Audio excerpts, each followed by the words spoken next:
સ્વતંત્રતા પર્વના દિવસે યુનિવર્સિટી રોડ પર રૂફટોપ કારમાં શોબાજી કરનારોનો વિડીયો વાયરલ થયા બાદ પોલીસે ગુનો નોંધી આરોપીઓને પકડી તેઓને કાયદાનું ભાન કરાવ્યું હતું। સ્વતંત્રતા દિવસ પર રોલો પાડવા યુવાનોને ભારે પડ્યું। યુનિવર્સિટી રોડ પર રૂફટોપ કારમાં શોબાજી કરાઈ હતી, જેમાં કારોના કાફલા સાથે રોડ શો કરવામાં આવ્યો હતો। આ વિડીયો વાયરલ થતાં પોલીસ એક્શનમાં આવી ગઈ હતી।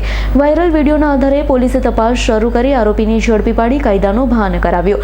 સાથે પોલીસે 2 સ્કોર્પિયો કાર ઝડપી પાડી, જ્યારે BMW અને અન્ય કારની શોધખોળ હાથ ધરી છે। तो पुलिस गाड़ी पर लगावेल ब्लैक फिल्म काढ़ी दंड पण फटकार्यो छे।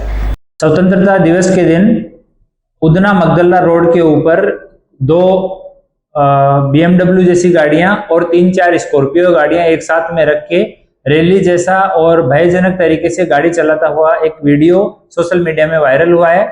ये वीडियो पुलिस को मिलने के बाद में वेसो पुलिस स्टेशन को इसकी तपास का आदेश दिया गया। वेसु पुलिस स्टेशन में अभी तक उनमें से 2 गाड़ियों को डिटेन किया गया है और बाकी गाड़ियों के ओनर और गाड़ियों की अभी तपास की जा रही है। उनको डिटेन करना बाकी है और उन सब के खिलाफ कायदेसर कार्यवाही की जाएगी। हम सूरत शहर पुलिस बार बार नागरिकों से निवेदन करते हैं कि ट्रैफिक रूल्स को फॉलो करिए। ये हमारी शहर की व्यवस्था के लिए और नगरजनों की जान माल की सुरक्षा के लिए बहुत जरूरी है। और जो भी इस तरह के स्टंटबाजी, रोड पे स्टंट करना, गलत तरीके से गाड़ी चलाना, काले शीशे की गाड़ी रखना, मॉडिफाइड साइलेंसर की बाइक रखना, स्टंट करना, ये सब कार्य करेगा, उसके खिलाफ आवश्यक कानूनी कार्यवाही की जाएगी। ब्यूरो रिपोर्ट S9 न्यूज़ सूरत। અમારી તમામ માહિતીથી અપડેટ રહેવા માટે જોડાયેલા રહો S9 ન્યૂઝ સાથે।